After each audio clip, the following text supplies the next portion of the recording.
This week on Movie Mayhem Live, we're going to review and discuss the movies Christopher Robin, as well as The Darkest Minds. We're going to go behind the scenes of the stunt work of Mission Impossible Fallout. And is MoviePass dead? And why is the Vegas film critic crying? And a new photograph from the Terminator movie. We're going to take a close look. And our own Bonnie Laufer Krebs talks to the voice of Tigger and Pooh. But first, let's go to Little River Town, Monaca in Beaver County. It's Movie Mayhem Live.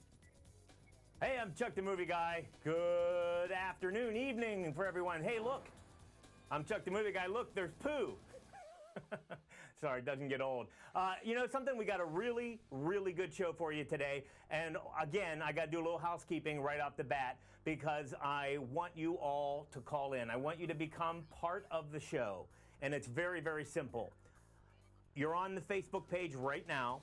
And if you look at the top of your screen, right where you have the logo, underneath our logo on the left-hand side, whoop, it's Mayhem, people, I tell you.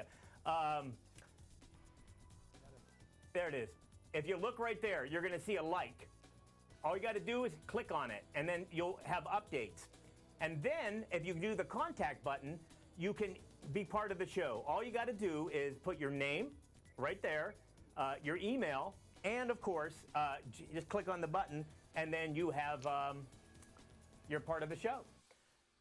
It's that simple, folks. Now, right away, we're going to go to Toronto, Canada, to talk to Box Office Bonnie.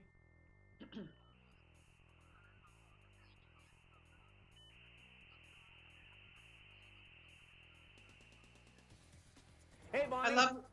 I love the modem sound. Here in Canada, we don't have proper Wi-Fi. Right? Well, you know, it is a curse, Bonnie. It is a curse. Hey, how do you like your Pooh? I love my Pooh. He's so cute. I know. He is adorable. Yeah, thanks. I like that a lot. Hey, and also joining us, I hope you're feeling lucky because we're going to Vegas to the MGM. Got to talk to Jeff Howard. There he is, somewhere. There he is, coming down on the MGM now. Hey, Jeff. Whoa, hey, got Jeff. me dizzy there. Hey, Jeff, you got a little bit of Pooh there on your lower third. Sorry, Yeah. I don't know. Sorry, that never gets and it's called. How's Yeah, everybody doing? third time's the charm. And I'm coming to you from my bedroom because my laptop it died on me today. And so I'm not in my studio where I shoot everything. So excuse the bareness in the back though. But yeah, thanks for having me, guys. I'm great to be here. Hey, no problem. Now, Jeff, you are the feature right now. I kept thinking about you all week because of the fact that MoviePass, I'm going to take the sound off there. MoviePass is in a little bit of trouble. Jeff thought the MoviePass was the next best thing to everything. He was trying to use his MoviePass when he went out dining. He was trying to use it everywhere. That's probably why. But it's in a little bit of trouble. And if you didn't, unless you crawled out from under a rock, they're just hemorrhaging cash. And the Mission Impossible was the reason why, it did it. Is it dead? You think it's dead? I don't know. Here's the problem. You can go see as many movies as you want for, what is it? I think the plans is starting off at $9.95 a month and 3 movies for $7.95 a month. But what was happening was movies like Mission Impossible, they ran out of money. And their stock prices, they decided, oh, we're going to do this, and they did some finagling, and they split their stocks, and it instantly rose their stocks to above $20 a share, which saved it. But then when Mission Impossible came out, and there wasn't enough money to give everybody tickets to see it, the stocks plummeted to less than 82 cents a piece.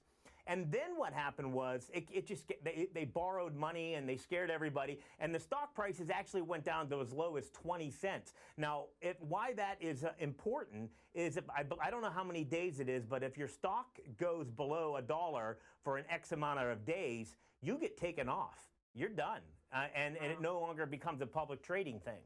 So the first thing I thought was, Jeff Howard, you were using that thing 5 times a week? Well, I have friends who are using it for the last year, and they paid for the whole year up front. So I started just about 2 months ago, and I have MoviePass for one reason: not to see Mission Impossible, not to see Jurassic World, not to see those big films, because as a critic, they screen all of those for me. I want to see the documentaries, the art films, the lesser films like Eighth Grade, or I love these films that normally, if I wanted to go pay for myself, I'd be spending hundreds of dollars a year. critics aren't rich, right? Yeah. So I've really lost confidence in MoviePass because this past weekend I wasn't trying to see Mission Impossible. I was trying to see some of these art films that came out, and they were blocked. I couldn't do it on Thursday. I couldn't see it on Friday and all weekend. So they're about to charge me in the next week or two my $10. So I'm going to try it again this weekend. There's a few art films that come out this weekend, and if they block me again, and I even went to the theater, and it happened to me the first time when I was trying to see Blind Spotting. It was on there. I checked in. It says, "I'm sorry, we have an error." So I drove 10 miles to our art theater, and I still couldn't see it. So I'm going to switch over to AMC because you can get 3 movies a week for $20 a month, which is still an incredible deal. And they really don't show the films I want, but there's still some kind of major films that they don't screen here in Vegas, most of the time. Like I didn't see The Spy Who Dumped Me, which comes out this week. They didn't screen that in Vegas, So Yeah. I'm going to use MoviePass or whatever to try to see that tonight, and we'll see what happens. But in my opinion, I think they're dead because you were talking about how their stock price fell and they're going to be thrown off the NASDAQ. They borrowed money just to keep on the stock exchange, and they borrowed $6 million just to cover last weekend. But you can't see the big films, and they're adding now premium Right. prices. They're blocking people out. They're changing all the rules. They're raising it. I mean, I'm kind of done with them. They're raising it to $14.95 a month starting at the end of the month. Now they did pay Yeah. back the loan that they made, the emergency loan. So that's a pretty good thing, I guess. But I don't know. There's with the competitors out there, what people were doing. You really think that's going to be the death of it, huh? I'm still confident in MoviePass. If they even raised it to $20 a month, I would still pay it if I could see a movie a day. But they're not Sure. allowing me to see the same movie again. They're putting so many restrictions on it now. Yeah. It's just ridiculous. And Well, now, have you yeah. seen that premium pricing? It's more than if you went to the theater and bought a ticket. At least where I live. So it's got a lot of problems, and I really think it's on its last legs. But hey, maybe they'll prove me wrong. But I'm going to find I out don't this know. weekend. If they and I'm reading today that you can't even cancel it if you want to. That's how some Wow. yeah, people that write on the app, you can cancel it. It's not allowing you to Oh. do that because they can't lose subscribers because that's what they based all their value Yeah. on. Well, I guess the whole business plan was in trouble from the beginning because they said, well, we know we're going to lose money up front, but people are going to go all the time, and then eventually it'll just be like the gym where you pay X amount of dollar and you never go to the gym. But Yeah. but one of the things that I found interesting is like AMC immediately came out. Maybe it was because they had their own plan there, but that they were planning on doing. But to me, this is a win-win for the movie theaters because correct me if I'm wrong, Jeff, if you're going to a movie and you're getting in for free, are you not more likely to buy popcorn and concessions? Because, I mean, that's all income coming extra in for the movie theaters. Well, that and also that they get a percentage of what the box office too. It's not very much, but they also get a percentage of that too. But it's the thing about MoviePass is it's helping people discover these films. That's not Mission Impossible. That's not Jurassic World. It's these art films, and they're getting some sort of boost in the box office, or they're getting awareness. And I think that's a big plus for MoviePass, even AMC's Stubs program. But what's also incredible about AMC is because they own the shop, they can give you great deals on popcorn and sodas and all these things. So there's all kinds of great perks to be with AMC Stubs program that gives you these 3 movies a week. And but I just think that MoviePass is really irritated their customers. I know I am. So I'm giving it this last weekend because it doesn't renew to like the 17th for me, but it's even renewed at different times of the month. So, but I've seen 25 or 30 movies in the last couple of months. I have well earned more than my $10 worth, and it failed. I'm sad to see it go, but then I'll try to find something else. But I can't see it lasting much longer. Well, then when Bonnie told me that it wasn't available in Canada, I was like, No, we don't have that. Well, there's a huge problem right there. Right, I mean, what good is that going to be? So.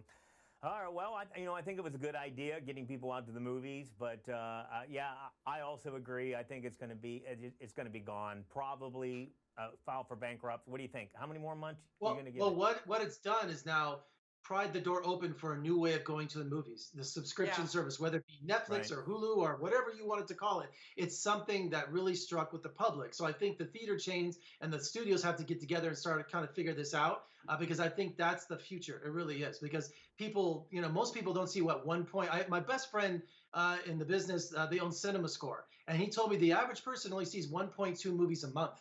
So Really? they need something. Yeah, not many people, and they've been around for 40 years. They need to get people into the theater, okay? But it's not just everyone going to see Mission Impossible. They just didn't have the money for that, and but everyone's different. But maybe a month, Chuck. Maybe a month.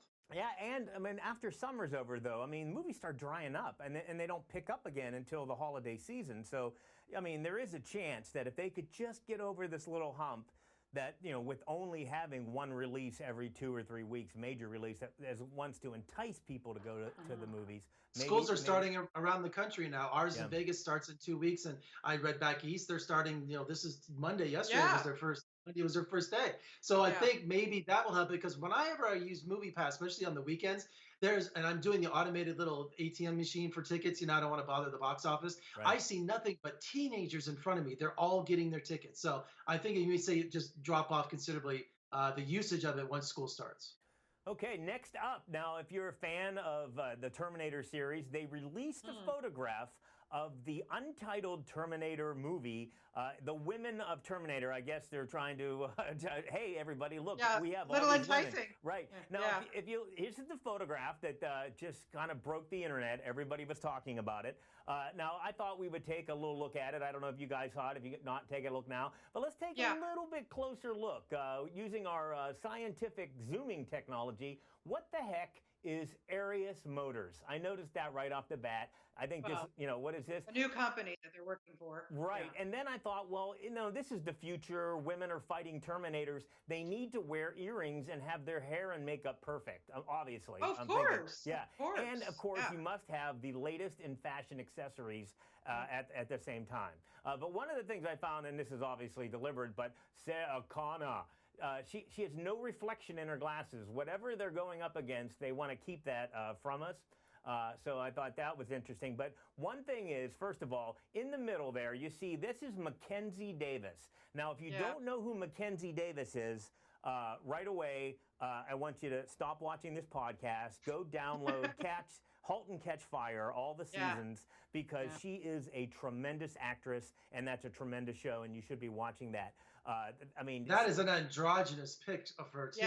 So I think they're trying to balance that, showing the girl on the left having earrings and some sort of femininity, because I see Linda Hamilton as kind of a hybrid of that, but she looks definitely just like asexual. I mean, what is that? Yes, but did you look really close? Let's go back to the photograph. Now let's zoom in. Look at that. She's got something going on there. She's either a Terminator, she had surgery, those are tattoos. I'm not sure what is going on here. But, and look at the logo on her leg. It says Hudsucker Industries. Yeah, and she had a rip in her pants. I don't know. I feel really bad for her. Someone should have told her there's a rip in her. And she has some kind of a a weapon to fight the Terminators. But nobody got my Coen Brothers reference? No, completely. Hudsucker right over my head. Okay. She paid it. By the way, she paid extra for the hole in those pants. Just letting you know that. Oh, is that what it is? Yeah, you pay extra for that? Oh, yeah. High fashion. Jeans like that go for $200 a pair. The more holes, the better, right? So for sure. It took you years to get them all faded and comfortable. Now you pay extra for that. Yeah. By the way, I forgot to put up the disclaimer there. That is the property of Skydance. Yeah. I wanted to make sure that. So what do you guys think of that photograph? What do you? It's enticing. I mean, listen, I'm 3 kick-ass women. I'm there. I'm already there. I always liked Linda Hamilton anyway. So it's nice to see that they've got some other females, joining forces with her, or maybe not. We don't know, right? Yeah, right. Speaking as a male, I'm very titillated by that picture. So I like strong women like that. So I'm sorry. I think it's exciting to see that. But are you excited for a Terminator movie? Yes, Arnold's going to be in the movie. An aging Terminator, I guess, because that skin that they left on the Terminator. I guess we'll figure out a way to explain that. I don't know. But, he was on Jay Leno's Garage on CNBC with his tank, and they were destroying cars everywhere last week. So Arnold has a great sense of humor. He's still the biggest movie star to me, and I can't wait to see him in this. I love the Terminator films. Why not? Let's do it. Yeah. I agree. Okay, but still at the box office doing huge numbers is Mission Impossible Fallout. I mean, let's face it, it kicked butt at the box office. It destroyed MoviePass that we know of. It could be. Do you think? I don't know if it'll be the downfall, but it certainly would be there. But we said we're going to go behind the scenes because one thing we've been going on and on is the stunt work in this movie and the fact that Tom Cruise actually flies a helicopter, and you're like, it's a big deal. Yeah. Well, let's go behind the scenes and take a look. Great. None of this has ever been attempted before. helicopter takes a lot of skill. To put someone like Tom into a situation like this is almost impossible to imagine.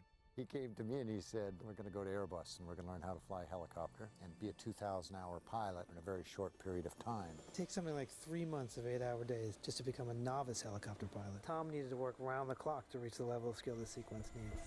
There are very few students that have his level of dedication and focus. Fly safely? Thank you. While most aerial chases you'll see from a helicopter, we don't usually turn the cameras in. So we've developed these rigs over the last couple of months where we can basically hard mount cameras to show that Ethan Hunt is flying the helicopter without anybody else. Every camera position has been designed so that you can see that Tom is doing everything himself. It's super important for a movie like Mission to be doing it all practically and for real. Tom doesn't want to sit in a green screen. The audiences can tell when something's been cheated. First time we're doing it, gonna work our way in. Make safe, Tom. Make it safe. All right, come on in, guys. For safety, all the pilots get together in the morning and they discuss very clearly where they're going to be and what their positions are for every shot. I'm going to look down and I'll take it over the waterfalls. I enter it right away. Let's go. Back up, friends. Head to your helicopter. The most dangerous part of the aerial sequence is really that there's more than one helicopter in the air. We have 13 helicopters in the production. The ones on camera doing aerobatics just a few feet from each other. It's pretty wild. I have you in sight. Throughout the entire sequence, they all have to maintain visual contact. And then there's Tom. He's the pilot, he's acting, and he's the camera operator. We're rolling and ready when you are, Tom. Copy that. The scariest part was the 360 downward spiral. Okay, so let's climb up and I'll guide down. Most pilots wouldn't attempt this. The corkscrew turn is very challenging for a pilot. I'm gonna brake to the left. It takes a lot of skill and a lot of practice. We're good, we're rolling. You make a mistake, somebody's going to die from it. I'm gonna go. And each spiral looks like he's going to crash. God. Pitch. Boo. That's what I want. How was that from the queue? Very upsetting here. Well, I guess that's a trend. Absolutely.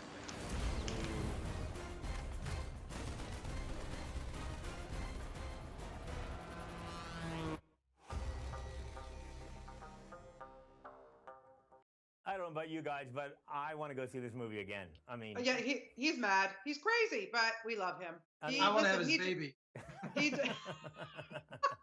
He delivers the goods, and that's all you can ask for. yeah, right? I mean, he really Yeah. does. I mean, you haven't done yourself a solid favor. Go see Mission Impossible Fallout Yeah. because I mean, he flies the helicopter, he's acting and operates the camera, all three Yeah. things.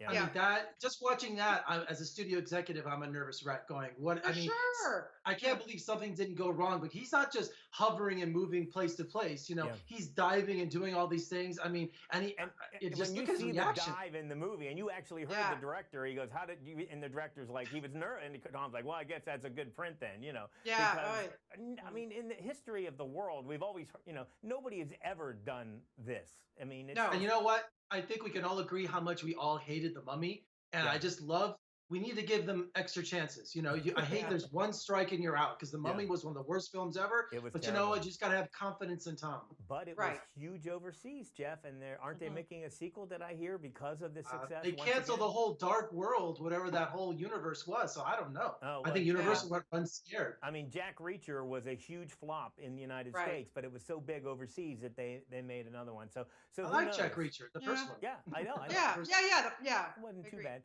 All right, so our first movie up this week is The Darkest Minds. I think Jeff's going to take solo on this one, but let's go take a look at the film.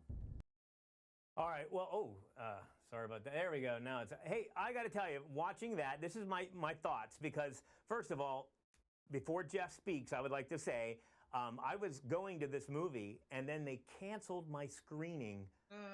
So that's never a good sign, right? It also looks like every other movie that we've seen with kids with Right. powers, including TV shows that have been, out and about. But I actually wanted to see this, and it also has Mandy Moore in it. And I don't know about you guys, but I remember a time when I interviewed Mandy Moore like 6 times a year. Remember that 2-year period when she was just like the hottest movie actress, and we were constantly interviewing her. And I love her on This Is Us. I'm like, oh, I'm going to go support Mandy and check out her movie. And then they just canceled it the day before I was supposed to see it. So Jeff, Bonnie, now you couldn't see it either. Is that correct? No, I couldn't make it. I could make our screening. So Yeah, we'll let Jeff so take we're gonna this let one. Jeff, you're going to take it. Well, yeah, I saw it last night, and there was maybe 3 critics in the audience with me. We had a press screening. There was no promotional screening. Which you think a movie like this, you want the word of mouth. You would want teenagers to come see it. But what happens is that these kids start developing these special skills, and they're rounded up and put in detention camps, and they're categorized by color, like blue, green, orange, all these different colors. And certain colors can do certain skills. One can do like electricity, can control electricity. Some can do levitation. Some are like really smart. The greens are really smart, but the real dangerous ones are orange, and red is the worst. And our star of the movie, Amanda Stenberg, who plays Ruby, who's a 16-year-old who breaks out of this camp, tries to find where all the other kids that have escaped these camps go to kind of congregate and figure out what they're going to do next and kind of live happily ever after. And they also have these people who are these bounty hunters who are looking for them. So they don't live with their families anymore because all of the adults are scared of them. The government is scared of them.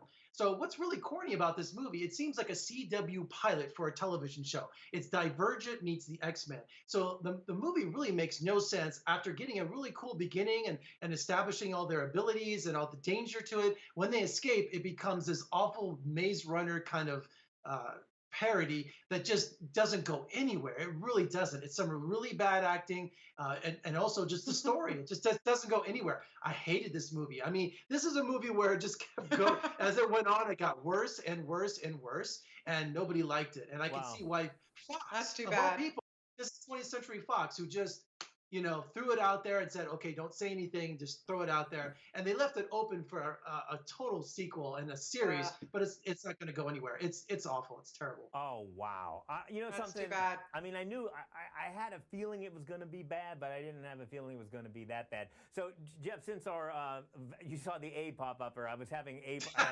Mayhem problems all day today with our grading system. We're working on revamping it. If you had to give this a letter scale, it doesn't sound like it's going to be anything. It's going to be a D. I don't know. I'm guessing. What do you think? It's really unwatchable. It's an F. It's really terrible. Oh, okay. I mean, I was so bored in this 2-hour movie. It was just, I mean, as it got worse, we're hanging out in the woods, and I'm like, what is going on with this? And there's this budding teen romance going on here. There's no sense of danger anywhere. And it's just really lame, and they're all just hanging out together. This kid, Harrison Dixon, he's just the worst actor. They just found the worst unknowns to play in this. And I'm sorry to be cruel, but I was just listen. Yeah, he's letting the cat out of the bag. Oh, right. cat out of the bag. It's a awful. horrible movie. I was going to say, I took off the spoiler thing because you pretty much spoiled it for everybody because you're telling us that it's a horrible movie. And I do trust the Vegas Film Critic. This is one movie that I'm not going to go see now. I was actually going to go. I was going to go check it out. So not bothering. Now, before we get started with our next review, I wanted to talk about. Jeff brought something up to me, and I wanted to alert our listeners and invite them to do the same thing. Fandango, they're having the 20th anniversary of The Big Lebowski, and you can get tickets to it. Now, this is going to be a 2-day event. I think it's Sunday and Monday.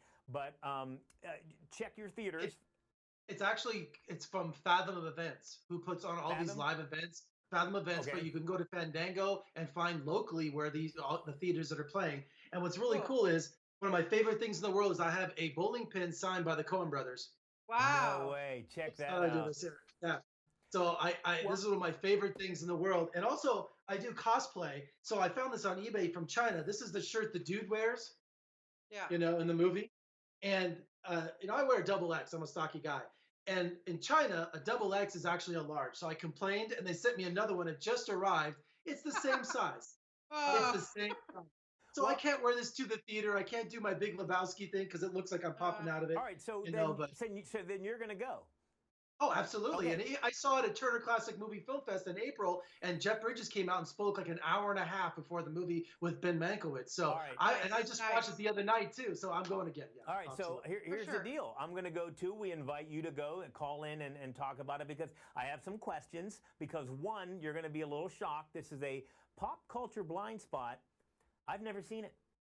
Ooh, really? I know. I knew this was really going to set Jeff off. Wow, Chuck. I have not seen The Big Lebowski. So this it is Sunday, one of the first movies I reviewed as I became a critic back in 1998. It was when I started with the Las Vegas Sun newspaper, when I became officially, out of school and everything, legit critic. That was one of the first films. And it's to this day my favorite Coen Brothers film. Well, it really is. I'm curious to find out from you. Now you've already seen it, so let's talk about this next week. But 20 years later, does it still hold up? Is technology in the film that dates it? Is it? No. I'm curious because I'm going to be looking at this from fresh eyes. This is Well, it takes place in the 80s, so it takes place during the Iraq War and the invasion of Iraq. So it's just got the setting of it. It's really timeless. It really is. Spoiler alert. Thanks. Now I know it takes place in the 80s. Is there anything else you want to ruin about the movie? I know it has something to do with bowling.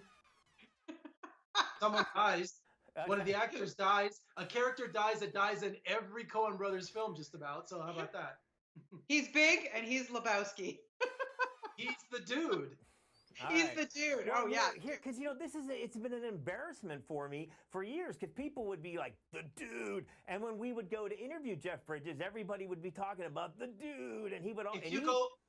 If you go to my YouTube page and see my interview with Jeff Bridges for the first Iron Man, at the very end of the interview, because I told him his character is holding a drink in Iron Man and he swirls it, and that's what the dude does. I go, and he's like, he goes, maybe that's what the dude is doing now. He's running those industries like that. And also I've been to Lebowski Fest. We had one here in Vegas. It's just like Rocky Horror Picture Show. We're in a showroom with thousands of people saying every line, the cosplay. I even talked to who plays Maud Lebowski. I'm going blank on her name. I don't know. I'm blanking. Sorry. She was in Psycho, and anyway, I'm going blank. The redhead, the really famous, beautiful redhead. I haven't seen the movie, Jeff. I don't know. Anyway, I'm just blanking. Sorry. Anyway. I know, we're all Hey, blanking. guys, Something about your show makes if you're blank. seeing the movie for the first time, there's also a redhead in it. So there's another little spoiler for you. This is going to be curious because, you and I don't always see eye to eye, but I do admit, like, how many times I interviewed Jeff Bridges, and he even brought up the dude, and I'm kind of like, and meanwhile, I'm like... It's a cultural phenomenon, and just the movie is just let it wash over you because a lot of it doesn't make sense. A lot of it is character driven. Okay, so it's just about these characters saying the most ridiculous, funniest things. And yeah, I know every word to the movie. My friend was watching it for the first time the other day, and I was listening to it as he was watching it, and I knew every line. So I can't wait to see it. It's a 2-day event. Look it up. Go to Fandango. I'm getting mine. I'm seeing mine on Sunday at 2 p.m. So I'm anxious to. We'll talk about the movie. I'll see if I can find any press materials. I couldn't even find the trailer, so I was going to run the trailer, but. I still have original one-sheets from back in the day. Wow. Well, I'm anxious to see that. But now let's move on. And as you know, we're missing a critic this week. First of all, we were promised Gino, but Gino's just too good to be on our show. He's, but I've heard that. I've heard that. Yeah, I've heard that too. Greg Russell, Detroit, couldn't be here because he's at a screening, but and he couldn't be on our show last week. He says he's not ditching us. In fact, he sent us another message. And that wasn't it. I pressed the wrong button. I was trying to be real sly and not look at the camera. Another Spoiler message. alert. Here's a message from Greg Russell. Hey, Chuck. Hey, gang. Greg Russell here. Oh. Uh-oh. I know. Hold on. Hey, Chuck. Hey, gang. Greg Russell here. Unfortunately, I'm not there. Only because I'm on my way to... It's chaos, I tell you. It's mayhem. I can't. It's mayhem. I can't. Hey, Chuck, I can't. Hey, gang. There Greg it is. Russell here. Unfortunately, I'm not there. Only because I'm on my way to a special screening of the movie that you're talking about tonight, Christopher Robin. Looking forward to it. It's going to be me and a sold-out theater of moms and their kids. A whole lot of kids. Whole lot of kids. Whole lot of kids. Tell you all about it next week. Well, see, my screening was at 4:00, and we see everything here at 7. So it just didn't dawn on me. I'm like just moping around the house, and then I look at my calendar, and it says 4:00. So I missed it because I got the times wrong. Who shows a movie at 4:00? Yeah. Well, yeah. By the way, that whole incident on Snafu was my fault. I was trying to do this. Greg Russell, the Movie Show Plus with the Pooh, and I accidentally pressed a button to connect to his house, and then if you didn't notice, he's not here. So that's what caused the chaos. The curse of Greg Russell. The curse of Greg Russell. All yeah, right, so that's okay. Jeff, you anyway. gonna hang out for a second and check Yeah, out? let Bonnie do her stuff. Let's take a look at Christopher Robin.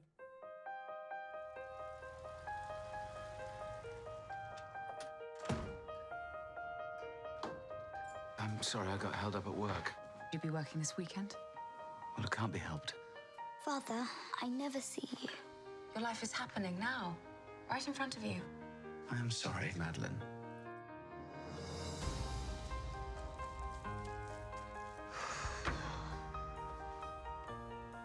What to do, what to do, what to do. What to do indeed. Pooh? Christopher Robin. No. No, no, no, no, no. This can't be happening. Stress. It's not stress. It's Pooh. Pooh? How are you here? Oh, well, I went through the door through which Christopher Robin is known to appear, and now I'm here. The tree I remember was behind the cottage in the countryside, not here in London. I suppose it's where it needs to be. Well, that's a silly explanation. Why, thank you. I've lost all of my friends. We need to find them. Well, hello there. Are you on an expedition? Oh, bother. Pooh! Do you think he's all right? Come here, come in here. Look, can't just keep saying hello to people. People can't see you moving and talking. But why? Because you're different. So I shouldn't be me? No, you should always be yourself. No, this is very confusing. Just try and be a less exuberant you. Exuberant? Flop. Sag. Play nap time. I love play. Well, let's see it. Like this. Well done. Pooh, do you think you might be able to amuse yourself for a while? I have got some rather pressing work to do. House. Clouds. Tree. Dog. Pooh, what are you doing? Oh, I'm playing a game. It's called Say What You See. Well, could you say what you see a little more quietly? House. Grass.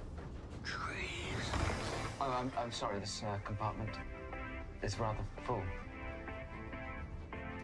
It's his nap time.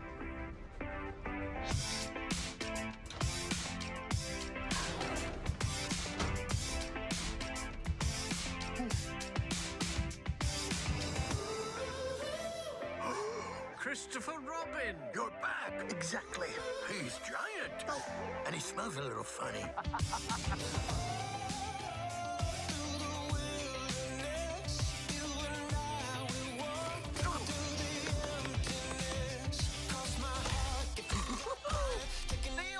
I'll save you! Just an average Wednesday morning. One foot in front of the other. I'm not who I used to be. I'm lost. You need to remember who you are. Christopher always comes to save us. Now it's our turn to save him. Come on, let's bounce! It's always a sunny day when Christopher Robin comes to play. Silly old bear. Disney's Christopher Robin. It's called Say What You See. You first, Eeyore. Disgrace, shame, humiliation. Well, that's one way to play it. Now, Bonnie. Yes. I first of all, before we talk about this movie, how exciting was it? You got to sit down and talk with the guy, Jim Cummings, who does the voice of what, Pooh and Tigger. And Tigger. Yeah. So Jim Cummings took over for the late Paul Winchell, who was doing it for years. And before that, it was Sterling Holloway, of course. And so Jim's been doing these voices since 1988. He's so fantastic. Jim Cummings is really a legend. I didn't even know how legendary he was until I started to read up about him. And just judging by the hits on my YouTube interview, I've got almost 10,000 on it in 1 week. Yeah, I mean, it's amazing.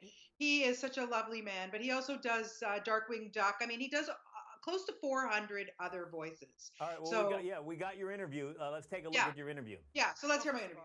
What a pleasure for me to have the opportunity to talk to you and meet you. So thank you for coming to Toronto for this. Listen, you've given us so many amazing voices over the years, no question about it. But Pooh and Tigger, pretty iconic. What was your reaction the very first time you saw them on film and you heard your voice coming out? Well, I can honestly say the first thing that I thought was, oh, I could have done that better. You know, I think, I don't know, it's just the way of the world. When I first landed the job in '87, I was a little bit afraid because I was thinking, gosh, what if I can't keep it consistent? What if I can't, Yeah. And Paul Winchell, bless him, he is no longer with us, but at the time he was coming back and forth, and it was like there was a pressure to maintain the level of Tiggerosity, and that type of thing. And so, but time went on, and now they're in the family. Yeah, absolutely. Yeah, I was going to ask you about that because when you're doing Winnie the Pooh, obviously he's just so complacent. And then you've got Tigger who's like all over the place. What's that like for you to go from one to the other? Well, it actually helps that they're so different. I've often said if I was Pooh and Piglet, that would be tougher because they both have a sort of wispy quality and that would be harder to differentiate. Whereas, well, Tigger just bounces in and TTFN. And so it's not so hard. Yeah. Okay. Well, not hard for you. Well, I don't think I could do that. Anyway, I could try. I could practice. It helps that we're schizophrenic. Yeah. Okay. There you go. Christopher Robin. It's such a wonderful film. It's very nostalgic, though. What's it like for you to see something like this? Oh, I'm crazy about it. People ask me that a lot, and when I sit down, I'm in the audience. I mean, I know how it ends. Don't get me wrong. But on the other hand, I have to sit and enjoy it. I often wondered about people like Steven Spielberg or Mark Forster. When you go to a movie, do you sit there and go, oh, no, that can't be. No, that shot should have been. Oh, he's going to do it that way, Whereas I just sit down and I grab the popcorn and the lemonade or whatever, and I'm in the audience. I enjoy it. Yeah. And that's great. And it should be like that. I think, yeah. Yeah. Now, you didn't get to work with Ewan McGregor because obviously you're in a booth, you're doing your voices, but did you get to meet him or talk with him at all? No, not yet. No, only unrecorded. I guess I have really met him a lot, and then on the other hand, not at all. Yeah. So yeah. Yeah, I get it. Yeah, it's so wonderful. What is it about? He must be missing me terribly, poor guy. I think for sure he is. I think he asks about you all the time. As a matter of fact, I think I had just gotten a call, and it was him asking if he could speak to you. You just missed it. Will you tell him I'm busy for crying and leave me alone? I know. Ewan, he's in the middle of interviews here. That's right. What is it like for what I love about Winnie the Pooh? Of course, listen, I grew up with him. My kids grew up with him. Now, whole new generation. Yeah. It's amazing that he just sustains. What is it about Winnie and his friends? Well, I often say that they're not tied to a fad. They came from these sweet, sweet bedtime stories. That A. Milne wrote for his son, and it's always going to be bedtime somewhere. Yeah. And there's always room. They're not they're not robots that turn into lunch boxes that turn into fill in the blank. They're just sweet characters, and each one has their own personality, and they all embody. Pooh's sort of the eye of the storm. Tigger is the storm, and Eeyore's gloomy, and Rabbit's persnickety, and and they're all relatable. Everybody knows somebody like Eeyore. Yeah. And everybody knows somebody like Rabbit who's, now see here, Yeah. He always reminded me sort of a school principal or a librarian, and they're just prototypes. They're types that aren't going anywhere. Yeah, they're all relatable. Yeah, right, very exactly. much. I have to know, do all your friends call you and ask you to leave voice messages for them on the phone? Yeah. So what do you yes, say? They do. Like it must get there's got to be a point where you're like, well, I'm this far away from starting to charge them. Then I'll really retire. Yeah, for sure, because that's it's a joy. Yeah. I like seeing their little faces light up on little ones and big ones for that matter. Yeah. Yeah. Okay. Well, after we're done, we can see for me. See, I There's got one an now. ulterior motive. It was such a pleasure, as I said earlier, to talk to you and meet with you. And thank you for giving us Winnie and Tigger and just keeping them alive. And this is such a wonderful film. Thank you so much. Oh, my pleasure. Thank you. Oh, Bonnie. He's such a sweet man. Yeah, such once a sweet again, man. tremendous Yeah. job there. Give yourself a thank plug. you. Give yourself a plug. Get some more. Oh, hits yeah, on Smart Entertainment Group. You can see all my interviews on Smart Entertainment Group. But he really was such a pleasure to meet and such a lovely man. I wish I would have had more time because there were so many questions I wanted to ask him, and I wanted him to do more voice work. It's funny when you interview somebody who does voices for a living. and you're not sure if you should get him to do it for you in the interview or not. You know, you don't know if that, like, of course he would have done it if I had said, hey, let's have a conversation.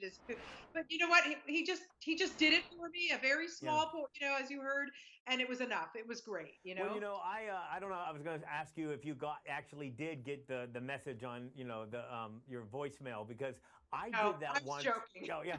I did that once with Patrick and SpongeBob. Oh, And cool. when they did it during the interview, and I think I ran it for a year in my voicemail to the point where people were like, it's time to change that voicemail. But it's just so awesome. Now, one of the things, we'll start talking about the movie here. Jeff, you can tag along here. I was just saying real quick, does anyone else notice he looked like Peter Sarsgaard in like 20 years? Kind of, he does. He does. I was like, I'm like, wow, he's really aged. Yeah, Pooh is actually, you know, just like probably half of the world's population that wasn't destroyed by Thanos. Just a huge part of their childhood. I mean, it was such a special thing. Whether or not it was him, it was just the actual characters. And I had the feet. I had the onesies. Yeah. Winnie the Pooh Oh, I had onesie. that too. Yeah, I had the stuffed bear. My grad night at Disneyland was all Winnie the Pooh. I should have sent that picture to you, Chuck. But no, Winnie the Pooh has been a huge part of my life. Well, I'm going to start this off by saying, you know, Greg was talking about having all these kids at his screening. This is not a kid's movie. No, I agree with you on This that. is made for you. This is made for me. This is made for anybody that had Pooh as part of their childhood. Look, I just watched that trailer. I have no idea what this movie's about. So tell me what this thing's about. Did Tim Burton direct it? Because it sure looked like. Well, you know, first of all, what's interesting about the movie for me is I walked into the movie theater and they had the slide going up with a photograph of Pooh. I swear to you, that was the first time that I actually saw what Winnie the Pooh is going to look like. I caught a glimpse here and there, and I went into this thing as cold as possible. I didn't know if this was going to be animated, how they were going to do this, and but you know, what happens is, of course, the movie starts off with Christopher Robin when he was little, playing with all the characters, and then he, of course, immediately grows up and they all, you know, and says goodbye to the characters, and he moves on from the forest and becomes an adult. And of course, as things are, you know, we lose our childhood, and it's quite a long time before we actually see the characters again. And then, of course, when the stress of the world starting to get on him, he starts to have a nervous breakdown to the point where, and obviously I don't want to spoil anything, I'm like, is this real? Hit the button. Is it? I was going to say, spoiler alert. It's like, is this, I didn't know, is this real? Is this happening? And I'm not going to tell you if it's real or if he's having a nervous breakdown. And then there was a thought, because they set it up, this could very well have been, I hit my head and I had a dream type of a situation. So all these things are possibilities. And you're wondering this as this movie goes on, as he starts to, as he reincorporates his life with these characters, and are they alive? That train scene, he seems kind of loony in that train scene. Well, he could. Yeah, there's a whole bunch of stuff that goes on, and I agree with you, Chuck. At the beginning of it, especially the first half of it, like, there is no way that any child under 10 should be going to this film. Just because it's a little bit dark. It starts off like it's, you know, he goes to war. Like, yes, he grows up, obviously, and the moral of the story is, you know, it doesn't matter how old you get, never lose your child. You know, your childhood. You get. Why don't you just let the cat out of the bag? So, no, not really, not really. I mean, that's kind of in the trailer. That's, you know, that's a giveaway in the trailer. It's just basically. You know, my email from Disney said the review embargo ends tonight, so that's really late for Disney. Usually they want you the week before or as soon as the next day after you see it. But no, I saw Goodbye Christopher Robin earlier this year, and it was one of the most wonderful times I've had. And so I'm just really curious, what's the angle of this movie? Because if he's being inspired, seeing Winnie and then writing something down, but it looks like almost like a Ted kind of movie, you know? Yeah. No, we're not going to say anything, but I will say this. I will say this. The kids were just talking and just driving me insane during the screening because, of course, they're led to believe that this is going to, I'm going to take my kids. Is it like a Paddington kind of thing? Is it like Paddington? I'm assuming the parents saw Winnie the Pooh and thought, I'm taking my kids. My kids will love Pooh because I love Pooh. Turns out it's not for the kids. The title. And Disney's above the title. Yeah, exactly. Well, right. True. But I will say this too. and I said this last week, and this has been happening quite a lot because I'm a very emotional person. This movie depressed the heck out of me, Jeff. This Pooh is just depressed. He is so depressed. Is funny, but depressing. But Eeyore's funny. But the whole and Eeyore, Brad Garrett, Las Vegas resident.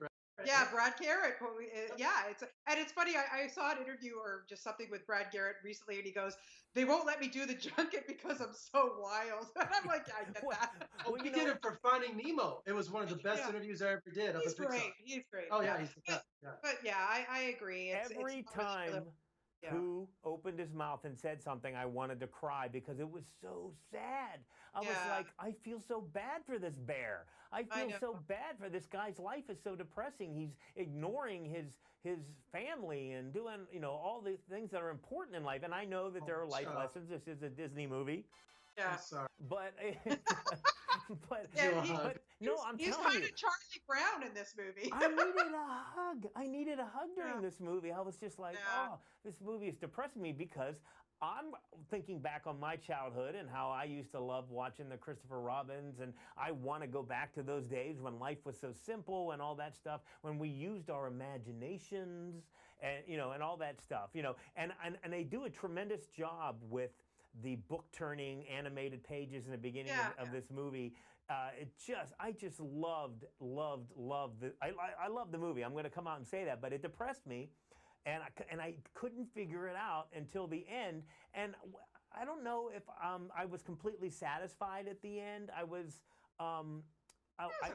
It had an okay ending, but I think it was the stress of not knowing whether or not I was being snookered, whether it was a dream, whether this is happening, whether or not he hit his head, or whether or not he's just gone bonkers. I expected him to be like put away in an insane asylum at the end of this movie because. Well, how could Disney make a movie where you guys are saying you shouldn't bring children to it, called Christopher Robin, showing Winnie the Pooh in the ads, and it looks like another inspiration, how the stories came to be kind of movie, and you guys are telling me it's nothing like that? Well, no, it isn't. No, it's not just Pooh who's depressed. All the characters are talking about how much they miss. I'm depressed. You guys are depressing me. I mean, Piglet, Mommy, what happened to Christopher Robin? And he's grown up and all this stuff. It's like, I mean, where's the cat? I want the cat. Yeah, but the cat. Well, no, that would be. Yeah, I guess I told you about that, letting the cat out of the bag. You're running it doesn't get old, people. But you let the Pooh out of the bag. Yeah. But okay, first of all, I like this movie. It's a good movie. Yeah. But I was a little bit let down at the ending. Even though you kind of figure out the 85% mark, how it's all going to end up, and I was happy about the ending, but it just didn't give me the satisfaction that I was looking for. But but if you loved Pooh, and everybody loves Pooh, go see this movie. Did you say Winnie in front of that, please? Just say if you love Winnie the Pooh. I never get tired of Pooh. You love Winnie. Yeah. You know Winnie is technically Canadian. Yeah. He was invented. Yes. So and Eeyore is hysterical in the film. But honestly, I'm going to have to go B- maybe for this movie. Yeah. What do you think? I'm going B on this one. Yeah. Yeah. Based on that, I'll go see it this weekend. Okay. You really should go see it, but I'll movie pass. I'm just curious whether or not I think will they let you go see it? I don't know, but hope so. I'm curious to see if anybody was sad. I don't know, Bonnie, were you even sad at all during this movie? Let's put it this way. I cry at almost everything. I saw Dog Days this morning, which we'll talk about next when it opens. I couldn't stop crying the whole movie. So honestly, I did not get very emotional at all during Christopher Robin. No. Yeah. Sorry. Okay. So, I see Dog Days on Monday at 7:30. All right. Take Kleenex. So basically what we're saying is stay away from the darkest minds. Do not take the children to see Christopher Robin. Little children. Go if you love Pooh and you want to Winnie the Pooh and you want to relive your childhood and be depressed and if for you a while like bowling and nihilists And Yep. you know, then and the Little Lebowski Urban Achievers, go see the Big Lebowski. And next week, that's as far as I know. All I know is next week that I'm going to be seeing the Big Lebowski for the first time. And Oh, keep going. There's a big movie next week. I can't wait for it. Oh, If you're a okay. Jaws fan, The Meg. Oh, the Meg. That's right. Oh, the Well, I Meg. am seeing the Meg. We're going to talk about the Meg next week. Absolutely. And the Pooh jokes will be gone. But one And last shark time. jokes will come. What's that? I got And a the little bit shark of Pooh jokes there. will come. Aw. I know. It's so cute. He's just so adorable, but he's just so Yes. sad. I feel so Yeah, bad he for is. Pooh. You So know. that explains a lot why the promotional tie-in is with Zoloft with this movie. So I didn't understand that reference. So Well, I you know, I don't know, but Anyway. Oh, well, All it's right. okay. Well, anyhow, so thank you guys for being on the show. Pleasure. I look forward to the return of Greg Russell Detroit next week. Hopefully, maybe Gino will actually show his face. I don't know. He keeps We'll see. promising, but Greg has promised me some big interviews for next week. I don't know. Have any idea what he's talking about? Maybe Yeah, he I don't talked to either. the shark of the Meg. Who knows? But Maybe. all right. Well, thanks, guys. Thanks a lot. I Okay. appreciate it, and we'll see you next week.